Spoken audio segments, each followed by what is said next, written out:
আসসালামু আলাইকুম। এখানে আমরা কিছু এসএমপিএস দেখতে পাচ্ছি। এগুলো হচ্ছে যে চার্জিং যে ফ্যানগুলো আছে, এগুলো এসএমপিএস আমাদের এখানে দুই রকম আছে। একটা হলো 12 ভোল্টের জন্য, আর একটা 6 ভোল্ট যে ব্যাটারি ওটার জন্য। তো সাধারণত দেখা যায় যে এসএমপিএসগুলো প্রায় নষ্ট হয়ে যায়। এগুলো নষ্ট হয়ে গেলে বোঝা যায় যে আমাদের ব্যাটারিতে চার্জ হয় না, অথবা দেখা যায় যে ডিসিতে ফ্যানটা চলে কিন্তু এসিতে চলে না। হ্যাঁ, তো এরকম সমস্যা হলে আমরা ধরে নিতে পারি যে এসএমপিএসটা নষ্ট হয়েছে।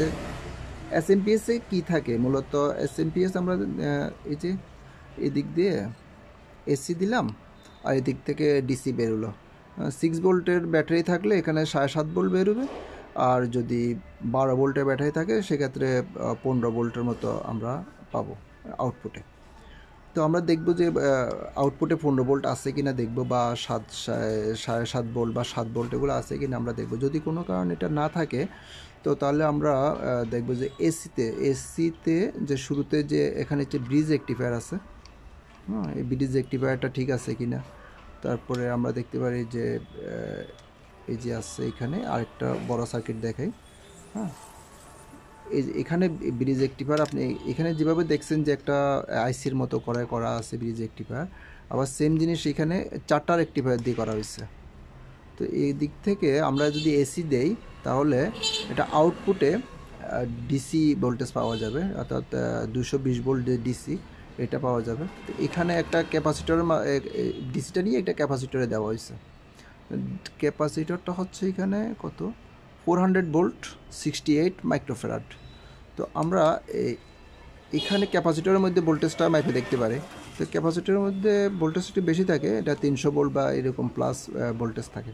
যদি এই পর্যন্ত ভোল্টেজ ঠিক থাকে তো তাহলে আমরা দেখব যে এটার ডিসিতে ভোল্টেজটা পাস হয়েছে কিনা, বা ডিসিতে তেমন কিছু থাকে না।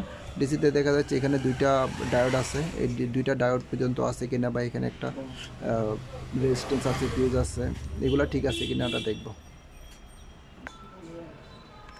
তো আর একটা এসএমপিএস দেখি, যেমন এইটাতে কি আছে, এখানে এসি এদিক থেকে এসি ইনপুট দেওয়া হয়। এসি ইনপুট দিলে এই যে এখানে একটা ফিউজ আছে। তো এই ক্ষেত্রে আমরা দেখব যে ফিউজটা ঠিক আছে কিনা আমরা দেখতে পারি। যদি ফিউজটা কাটা থাকে সেক্ষেত্রে আমরা ফিউজটা চেঞ্জ করে দিতে পারি।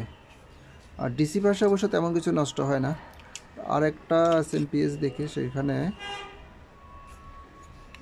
সেখানেও আর তেমন কিছু নেই। এগুলো মূলত একই রকম সবগুলা, সামান্য এদিক সেদিক পার্টসের চেঞ্জ হয়। এখানে যে ব্রিজটা এখানে দেওয়া আছে একভাবে 4 পিনের যে ব্রিজ আছে, এখানেও দেখা যাচ্ছে এই যে এখানে 4 পিনের যে ব্রিজ আইসি আকারে আছে এটা। তো আমরা দেখব যে এখানে এগুলা ঠিক আছে কিনা দেখব।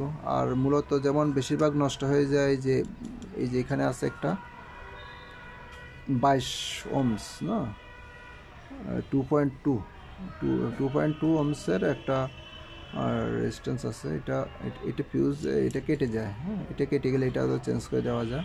এটা অবশ্যই কী কারণে কাটছে, এটা ভিতরে যদি শর্টেজ থাকে সেক্ষেত্রে শর্টেজটা আগে সারতে হবে, নাহলে এটা আবারও কাটবে দিলে। যাক, এগুলা কিন্তু এসিডিসি দুইটা ভাগে আলাদা করা যায়। এই যে এটা যেমন এই যে মাঝখানে ফাঁকা জায়গা দেখা যাচ্ছে, এই ফাঁকার এই পাশটা হলো এসি আর এই পাশটা হলো ডিসি পাশ। আমরা যদি আরও সার্কিট দেখি একই রকম, এই যে ফাঁকা জায়গা আছে, এক পাশ এসি পাশ আর এক পাশ ডিসি। একইভাবে এটাতেও দেখা যাচ্ছে সেম, একটা পাশ এসি আছে আর একটা পাশ যে ডিসি আছে। হ্যাঁ, এগুলো সেম দেখা যাচ্ছে, এসি আর ডিসি। আবার আমরা দেখি যে এটারও সেম, একটা পাশ এসি আর ডিসি আছে। তো এসি ডিসির মাঝখানে অবশ্য একটা পাশ দিয়ে সংযোগ দেওয়া আছে। এটা হলো আমরা দেখি এই যে এখানে দেখা যাচ্ছে সংযোগ, এসি ডিসির মধ্যে সংযোগ আছে এটার মাধ্যমে। এটা হচ্ছে অফটো কাফলার। হ্যাঁ, অনেকে এটাকে পিসি বলে, পাওয়ার কাট এভাবে বলতে চায়। তো অফটো কাফলারের কাজ হলো যে ডিসি পাশে যদি কোনো শর্টেজ থাকে বা লিকেজ থাকে বা বড় ধরনের কোনো ফল্ট থাকে সেক্ষেত্রে অফটো কাফলার এসি পাশকে জানিয়ে দেয় যে ডিসি পাশের সমস্যা আছে।